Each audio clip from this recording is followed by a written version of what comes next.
आपके भीतर विराजमान परमात्मा को मेरा सादर प्रणाम। मेरे प्रिय आत्मन, तुम आज यहाँ आए हो ये पूछने के लिए कि मन को कंट्रोल कैसे करें।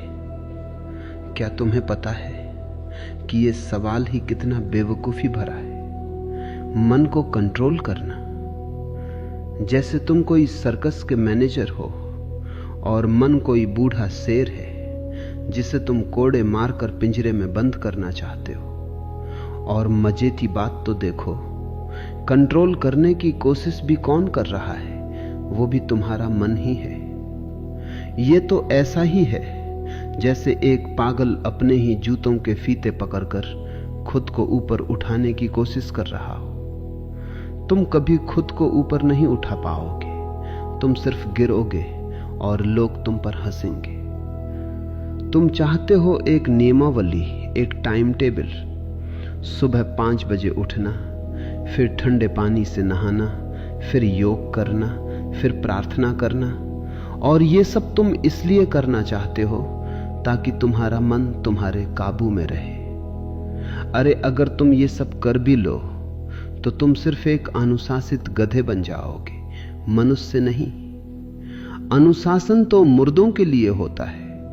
जो मर चुके हैं वे बड़े अनुशासित होते हैं। कब्रिस्तान में जाकर देखो, वहां कितनी शांति है, कितना अनुशासन है। कोई शोर नहीं मचाता, कोई हिलता नहीं। क्या तुम वैसा अनुशासन चाहते हो? मैं तुम्हें एक मजाक सुनाता हूं। मुल्ला नसरुद्दीन एक बार अपने गधे को ट्रेनिंग दे रहा था कि वो कुछ ना खाए। उसने धीरे धीरे गधे का खाना कम करना शुरू किया। पहले 2 किलो, फिर 1 किलो, फिर सिर्फ 1 मुट्ठी घास। नसरुद्दीन बड़ा खुश था। उसने अपने पड़ोसी से कहा, मेरा गधा अब नियंत्रण में आ रहा है, बस थोड़े दिन और, फिर वो बिना खाए रहने की कला सीख जाएगा। 10 दिन बाद गधा मर गया। नसरुद्दीन रोने लगा। पड़ोसी ने पूछा, क्यों रो रहे हो? नसरुद्दीन बोला, बड़ा अफसोस है, जब उसने पूरी तरह कंट्रोल करना सीख लिया था तभी वो मर गया। तुम्हारे तथाकथित महात्मा भी यही कर रहे हैं। वे तुम्हें सिखाते हैं इच्छाओं को मारो, मन को दबाओ, शरीर को तपाओ, और तुम सोचते हो कि तुम सिद्ध हो रहे हो। नहीं, तुम सिर्फ अपनी हत्या कर रहे हो।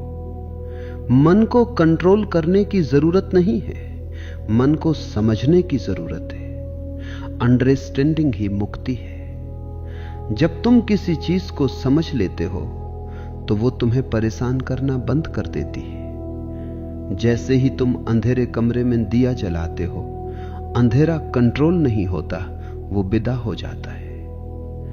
तो अगर तुम मुझसे एक दिनचर्या पूछना चाहते हो तो वो दिनचर्या जबरदस्ती की नहीं होनी चाहिए। सुबह जब तुम जागो तो जागने का आनंद लो।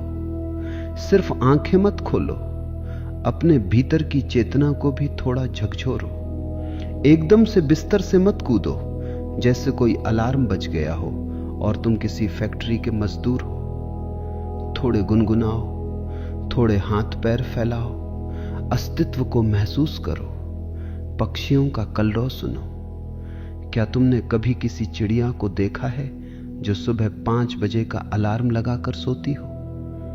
अस्तित्व सहज है, तुम असहज हो गए हो। तुम्हारी दिनचर्या तो ऐसी है जैसे कोई फौजी परेड हो। अब मुझे चाय पीनी है, अब मुझे अखबार पढ़ना है, अब मुझे टॉयलेट जाना है। तुम इतने यांत्रिक हो गए हो कि अगर किसी दिन अखबार न मिले तो तुम्हारी पूरी दिनचर्या गड़बड़ा जाती है। तुम अखबार नहीं पढ़ रहे, अखबार तुम्हें पढ़ रहा है। तुम्हारा पूरा जीवन उधार है। मैं तुम्हें एक ऐसी दिनचर्या देना चाहता हूं जो तुम्हें स्वतंत्र करे, गुलाम ना बनाए। मन एक बंदर की तरह है। तुम जितना उसे कहोगे कि शांत बैठ, वो उतना ही ज्यादा कूदेगा। तुमने वो कहानी सुनी है? एक आदमी एक साधु के पास गया और बोला, महाराज, मन को शांत करने का मंत्र दो। साधु ने कहा, यह मंत्र लो, लेकिन याद रखना जब तुम इस मंत्र को जपो तो बंदर का विचार मत करना। वो आदमी घर गया, मंत्र जपने बैठा और उसे सिर्फ बंदर ही बंदर दिखने लगे। उसने पहले कभी बंदरों के बारे में नहीं सोचा था, लेकिन अब उसके पूरे घर में, उसकी रसोई में, उसके बिस्तर पर बंदर ही बंदर थे। यही तुम कर रहे हो। तुम कहते हो मुझे गुस्सा नहीं करना है, और तुम्हारा पूरा ध्यान गुस्से पर टिक जाता है। तुम कहते हो मुझे काम वासना के विचार नहीं लाने, और तुम काम वासना के ही विचार करने लगते हो। दमन कभी समाधान नहीं हो सकता। दमन तो केवल बीमारी को भीतर धकेलता है। मैं तुम्हें साक्षी भाव सिखाता हूं। दिनचर्या ऐसी हो कि तुम जो भी करो उसमें पूर्ण हो जाओ। जब तुम स्नान कर रहे हो तो सिर्फ स्नान करो। पानी की बूंदों को अपने शरीर पर महसूस करो। उस शीतलता में खो जाओ। उस समय दफ्तर की चिंता मत करो। अपनी पत्नी से हुई लड़ाई के बारे में मत सोचो। स्नान के क्षण में सिर्फ स्नान हो। जब तुम चाय पी रहे हो तो चाय की खुशबू, उसकी गर्मी, उसका स्वाद, सब कुछ अनुभव करो, जैसे चाय पीना ही दुनिया का सबसे बड़ा कृत्य हो। लेकिन तुम तो अद्भुत हो। तुम चाय पीते हो और सोचते हो कि पाकिस्तान में क्या हो रहा है। तुम खाना खाते हो और चिंता करते हो कि कल का बिल कैसे चुकाओगे। तुम कभी वहां होते ही नहीं जहां तुम्हारा शरीर होता है। तुम हमेशा कहीं और होते हो। इसी कहीं और होने का नाम मन है। यही होने का नाम ध्यान है। और तुम मुझसे पूछते हो मन को कंट्रोल कैसे करें। अरे पागल, यहीं आ जाओ। मन अपने आप विदा हो जाएगा। मन सिर्फ अतीत में जीता है या भविष्य में। मन कभी वर्तमान में नहीं रह सकता। वर्तमान में मन के लिए कोई जगह ही नहीं है। जैसे ही तुम वर्तमान के प्रति सजग होते हो, मन गायब हो जाता है। ये ऐसा ही है जैसे सूरज निकलते ही ओस की बूंदें गायब हो जाती हैं। तुम ओस की बूंदों को कंट्रोल नहीं करते। तुम सिर्फ सूरज के उगने का इंतजार करते हो। जागरूकता का सूरज उगाओ। तुम्हारी नियमावली क्या है? झूठ मत बोलो, चोरी मत करो, ब्रह्मचर्य का पालन करो। ये सब बकवास है। ये सब ऊपर से थोपा हुआ अनुशासन है। एक आदमी जो भीतर से चोर है, वो ऊपर से ईमानदारी का नाटक कर सकता है, लेकिन उसका मन तो चोरी ही करेगा। मैं तुमसे कहता हूं, ईमानदार होने की कोशिश मत करो, जागरूक होने की कोशिश करो। जब तुम जागरूक होते हो तो चोरी करना असंभव हो जाता है। क्या तुमने कभी देखा है कि कोई आदमी हाथ में जलता हुआ दिया लेकर गड्ढे में गिर गया हो? वो सिर्फ इसलिए गिरता है क्योंकि उसके पास रोशनी नहीं है। तुम्हारे समाज ने तुम्हें पाखंडी बनाया है। ओशो को सुनना आसान है, उनकी चेतना के साथ चलना साहस है। अगर ये शब्द आपके भीतर किसी भूले हुए सत्य को जगा रहे हैं, तो ये लाइक और सब्सक्राइब उसी जागरण के लिए है। तुम्हें सिखाया गया है कि अपनी भावनाओं को छुपाओ। अगर तुम्हें दुख है तो भी मुस्कुराओ। अगर तुम्हें नफरत है तो भी प्रेम का नाटक करो। और फिर तुम पूछते हो कि मन इतना अशांत क्यों है?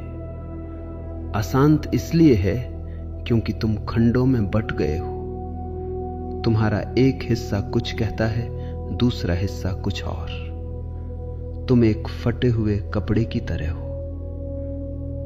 दिनचर्या का पहला नियम अखंड हो जाओ। जो है उसे स्वीकार करो। अगर गुस्सा है तो कहो, हां, इस समय मेरे भीतर गुस्सा है। उसे दबाओ मत, उसे कंट्रोल मत करो, बस उसे देखो, जैसे तुम आकाश में चलते हुए बादलों को देखते हो। क्या तुम बादलों को कंट्रोल करते हो? क्या तुम कहते हो कि यह काला बादल इधर क्यों आया, इसे सफेद होना चाहिए था। नहीं, तुम बस देखते हो। वैसे ही अपने गुस्से को देखो। तुम पाओगे कि देखने मात्र से गुस्से की ऊर्जा करुणा में बदल गई। ऊर्जा को बदला जा सकता है, कंट्रोल नहीं किया जा सकता। कंट्रोल करने का मतलब है ऊर्जा को रोकना, और रुकी हुई ऊर्जा सड़ जाती है। फिर वही ऊर्जा डिप्रेशन बनती है, वही ऊर्जा नफरत बनती है। मैं तुम्हें ऊर्जा का बहाव सिखाता हूं। जीवन को एक बहती हुई नदी की तरह होने दो, एक गंदे तालाब की तरह नहीं। रात को सोने से पहले एक काम करना। जब तुम बिस्तर पर लेटे हो तो लाइट बंद कर दो और अंधेरे में 10 मिनट तक सिर्फ ये महसूस करो कि तुम मर रहे हो। तुम्हारा शरीर शांत हो रहा है, तुम्हारी सांसें धीमी हो रही हैं, तुम्हारी यादें मिट रही हैं। सब कुछ जो तुमने कमाया है, नाम, पैसा, पद, सब छूट रहा है। तुम देखोगे कि एक अद्भुत शांति तुम्हें घेर रही है। वो शांति ही तुम्हारी असलियत है, और उस शांति में कोई मन नहीं होता। सुबह तुम फिर से नए होकर उठोगे, बिना किसी अतीत के बोझ के, बिना किसी भविष्य की चिंता के। लेकिन तुम तो अपनी चिंताओं को भी तकिए के नीचे दबाकर सोते हो कि कहीं सुबह उठकर उन्हें ढूंढना ना पड़े। तुम अपनी परेशानियों को पालते हो जैसे वे तुम्हारे पालतू कुत्ते हो, और फिर तुम शिकायत करते हो कि वे तुम्हें काटने दौड़ते। मन को कंट्रोल करने की ख्वाहिश छोड़ दो। ये ख्वाहिश ही मन का सबसे बड़ा दांव है। मन तुम्हें इसी जाल में उलझाए रखता है कि एक दिन मैं इसे कंट्रोल कर लूंगा, और वो एक दिन कभी नहीं आता। वो सिर्फ तुम्हें भविष्य के सपने दिखाता है।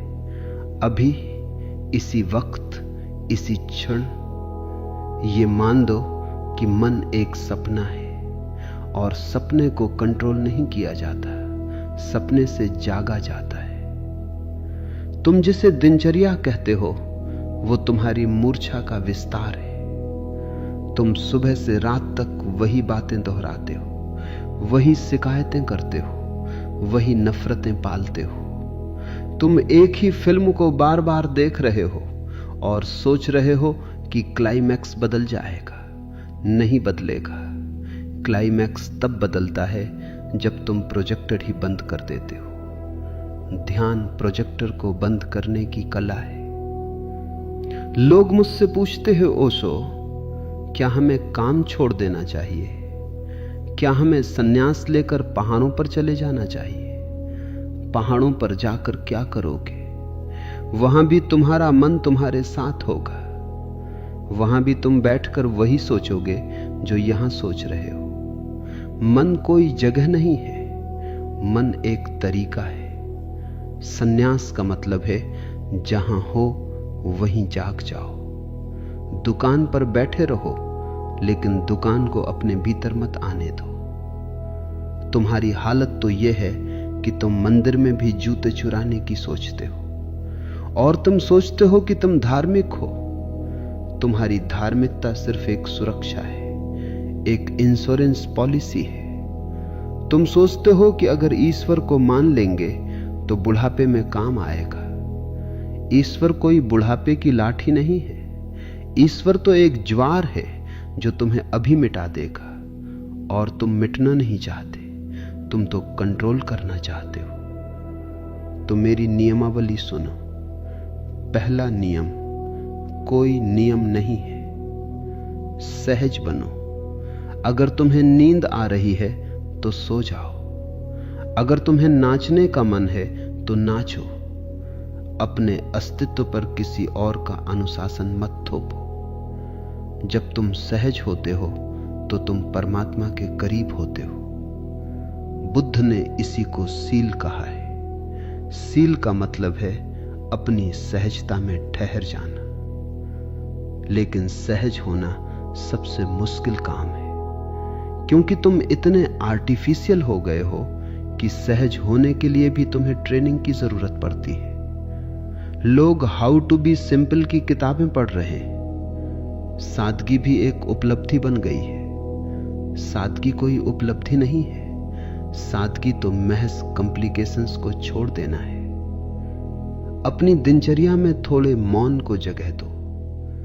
दिन में कम से कम 1 घंटा ऐसा हो जहां तुम किसी से बात ना करो, यहां तक कि खुद से भी नहीं। कोई किताब नहीं, कोई मोबाइल नहीं, कोई संगीत नहीं, सिर्फ तुम और सन्नाटा।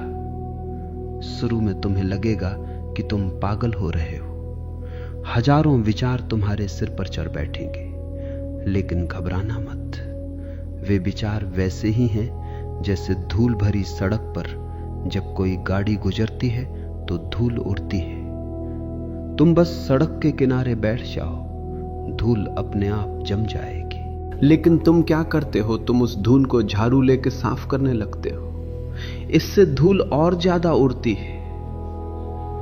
तुम विचारों से लड़ने लगते हो, इससे विचार और ज्यादा मजबूत हो जाते हैं।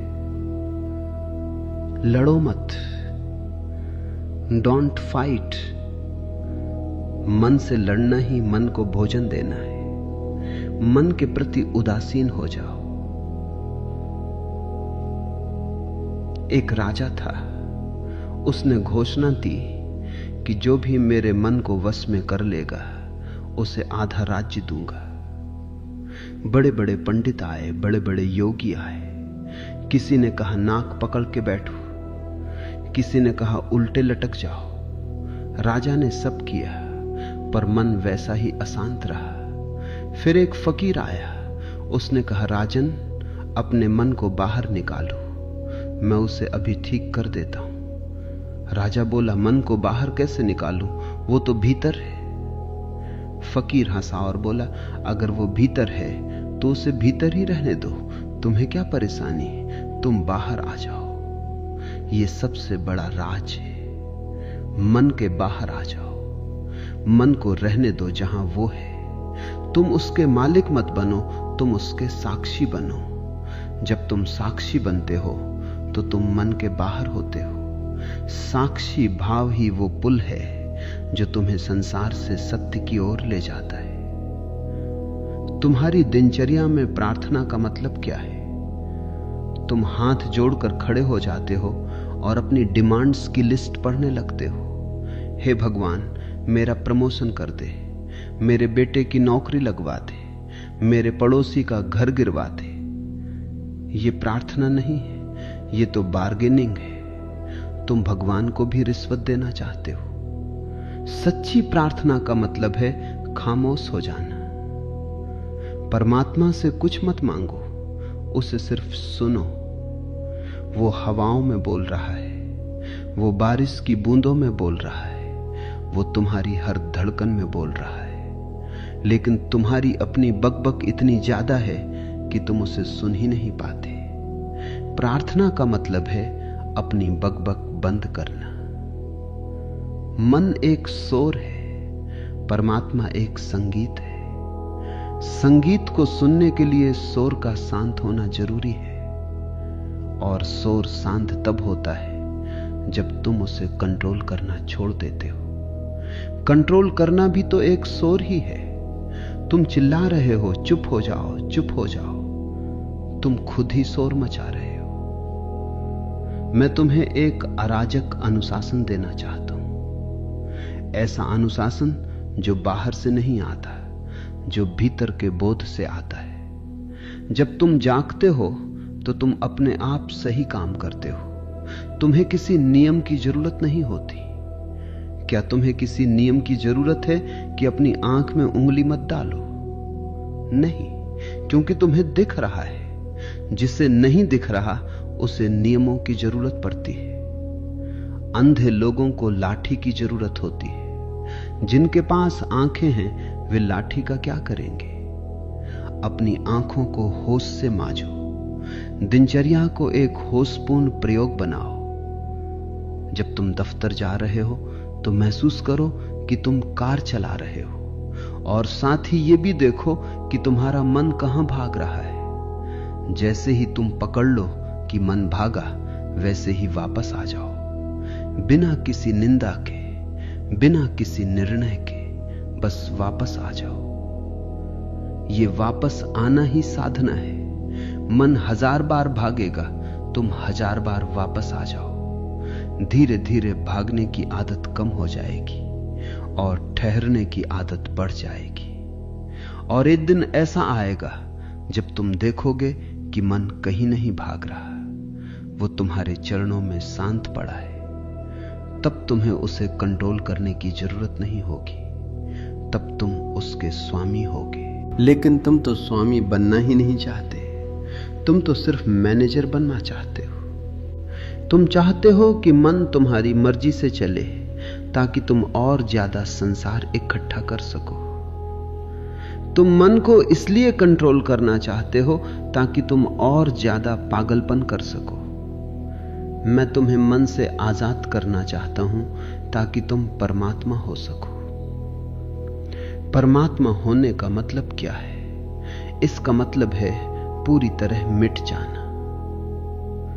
जब तुम नहीं होते तभी वो होता है, जब तक तुम हो वो नहीं हो सकता। जब मैं था तब हरि नहीं, अब हरि है मैं नहीं। कबीर ने ठीक ही कहा है। लेकिन तुम तो होने की नियमावली ढूंढ रहे हो। मेरी नियमावली का दूसरा सूत्र, हंसना सीखो। जो आदमी अपनी मूर्खताओं पर हंस सकता है वो मन के पार जाने के बहुत करीब है। मन बहुत गंभीर है। मन कभी हंस नहीं सकता। मन हमेशा चिंता में रहता है। तुमने कभी किसी उदास बुद्ध को देखा है? नहीं। बुद्धत्व का मतलब ही है एक शाश्वत मुस्कुराहट। अपनी दिनचर्या में हंसी को सबसे ऊंचा स्थान दो। हर चीज को बहुत गंभीरता से मत लो। यह संसार एक नाटक है, एक लीला है। तुम यहां सिर्फ कुछ समय के लिए आए हो। अपना पार्ट खेलो और विदा हो जाओ। लेकिन तुम तो ऐसे चिपक गए हो जैसे ये स्टेज ही तुम्हारा परमानेंट घर हो। मन को कंट्रोल करने की सारी कोशिशें अहंकार की ही यात्राएं हैं। तुम सोचते हो मैं मन को जीत लूंगा। ये मैं ही तो असली बीमारी है। इस मैं को ही गिर जाने दो। जब मैं गिर जाता है तो कोई मन नहीं बचता, केवल एक अनंत आकाश बचता है।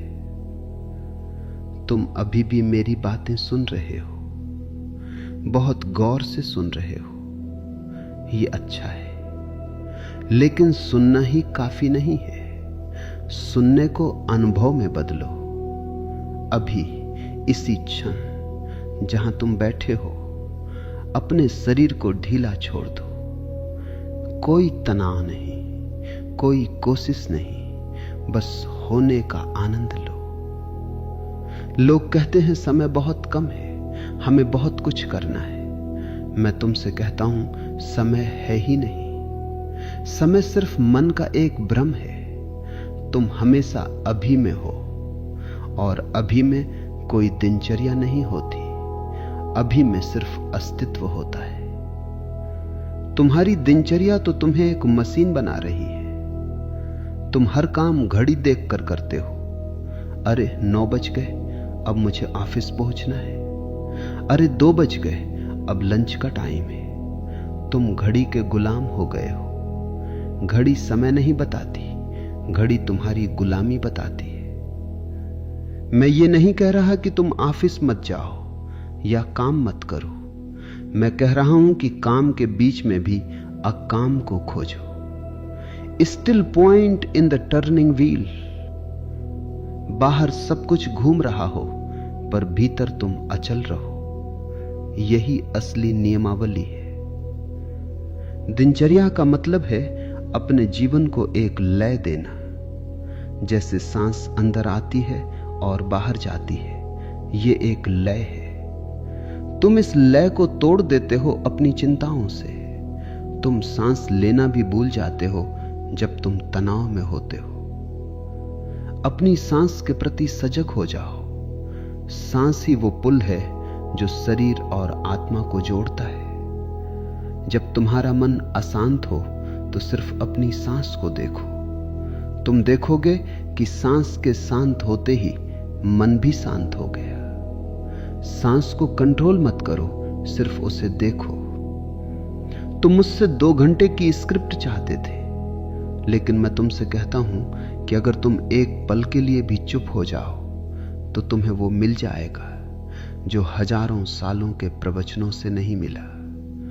शब्द तो सिर्फ धूल उड़ाते, मौन ही स्नान कराता है। अपनी दिनचर्या में प्रेम को बहने दो। प्रेम का मतलब यह नहीं कि तुम किसी के पीछे पागल हो जाओ।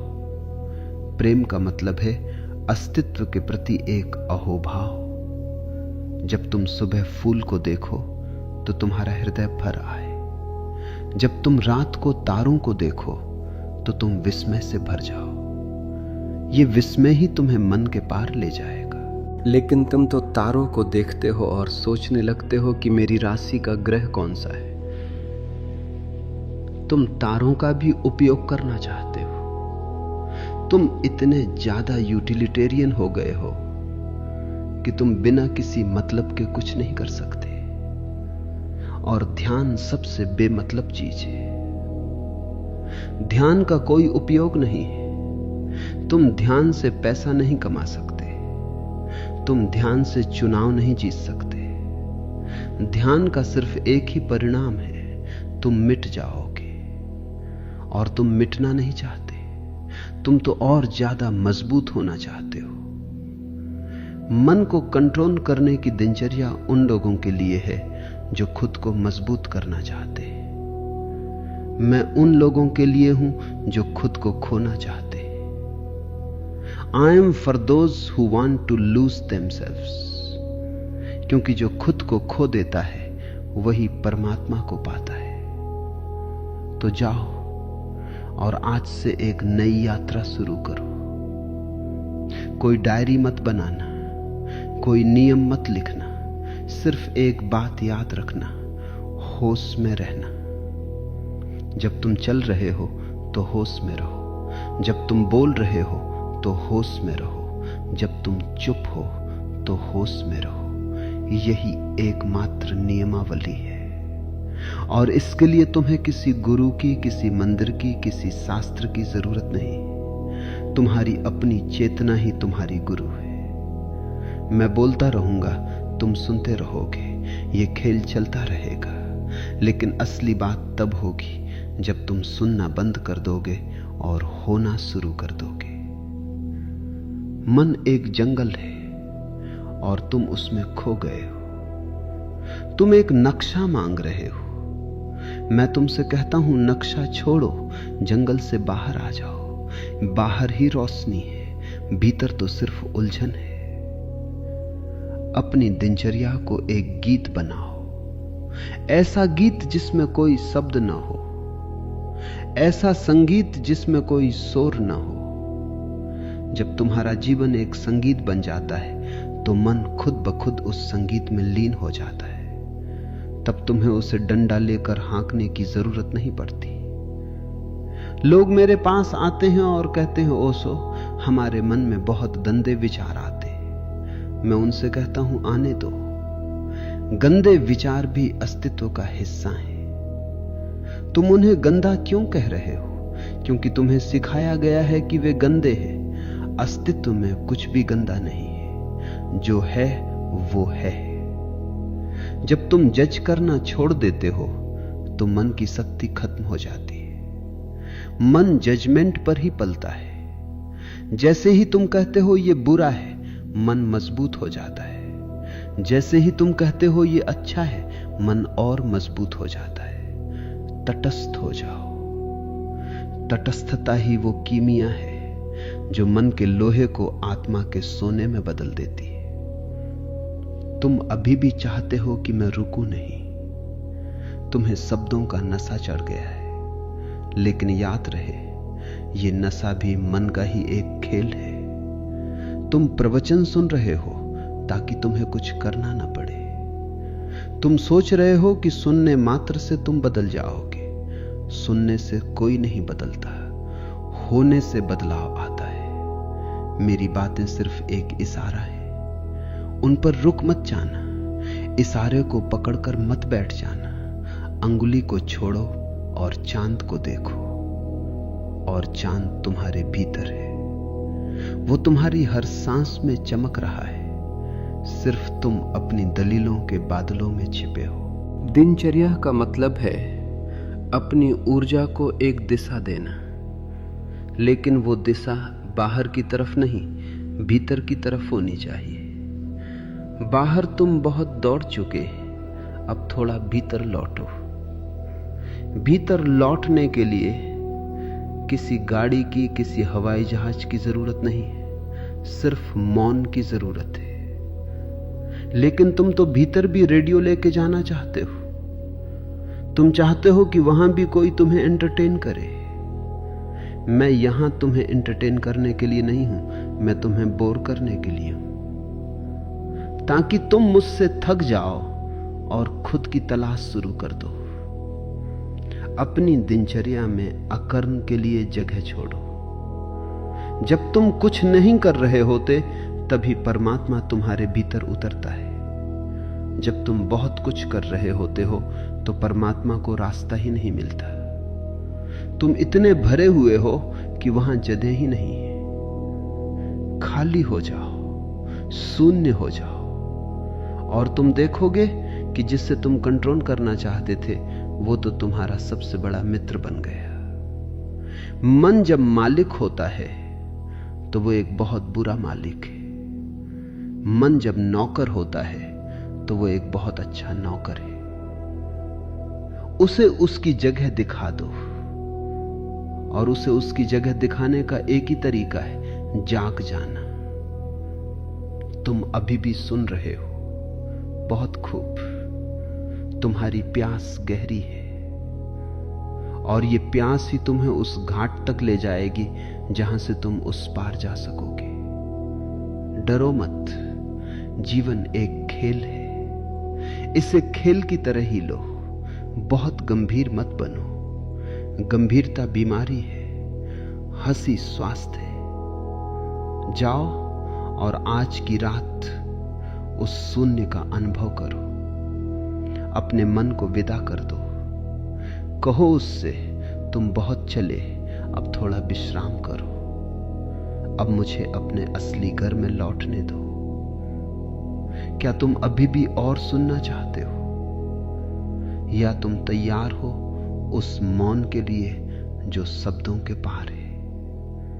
मैं बोलता रहूंगा, क्योंकि मेरा बोलना भी एक अकर्म ही है।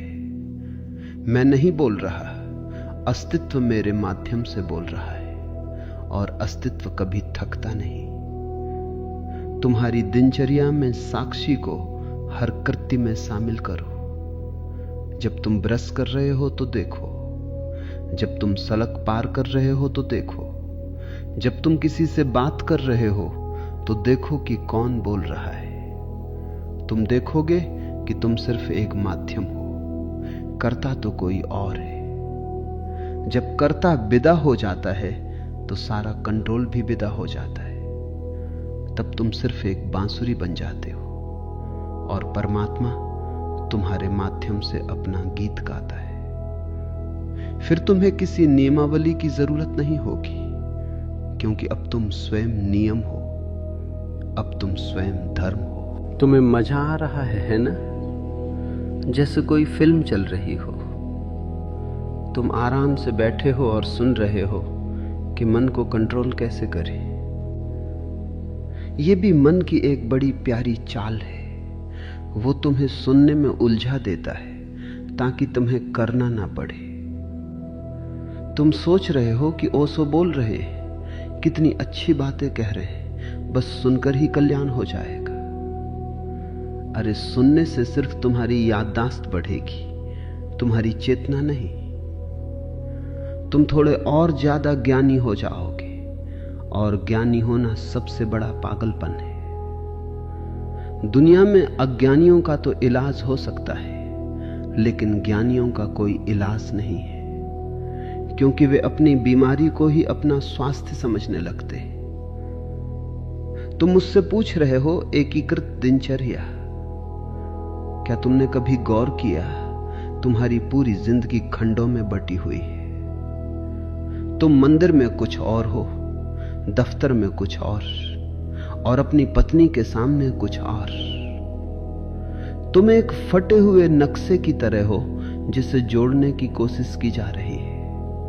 सुबह तुम प्रार्थना करते हो सर्वे भवन्तु सुखिनः, सबका भला हो, और जैसे ही घर के बाहर निकलते हो तुम पड़ोसी की कार देखकर जलने लगते हो। तुम्हारी प्रार्थना सिर्फ तुम्हारे होंठों पर है, तुम्हारे हृदय में नहीं।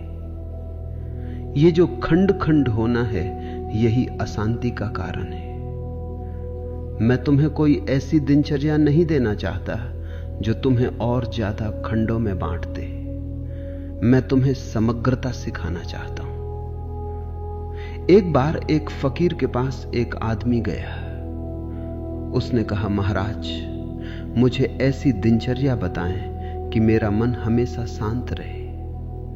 फकीर ने कहा, बहुत सरल है। जब तुम रोटी बनाओ तो सिर्फ रोटी बनाओ, जब तुम लकड़ी काटो तो सिर्फ लकड़ी काटो।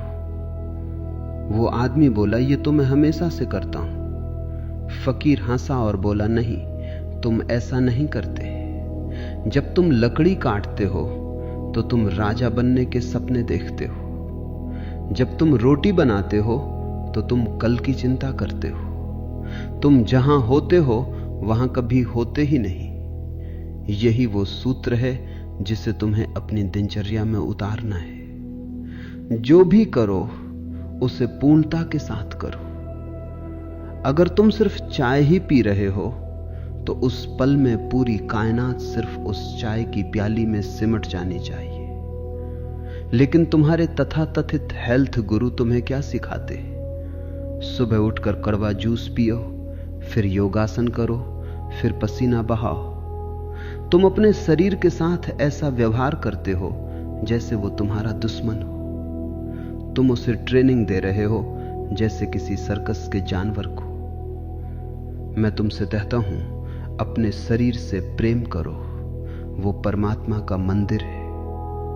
सुबह जब तुम जागो तो सबसे पहले अपने शरीर के प्रति अनुग्रहित हो जाओ कि वो अभी भी तुम्हारी सेवा कर रहा है। वो बिना तुम्हारी मर्जी के सांस ले रहा है, तुम्हारा दिल धड़का रहा है। क्या तुमने कभी उसे धन्यवाद दिया?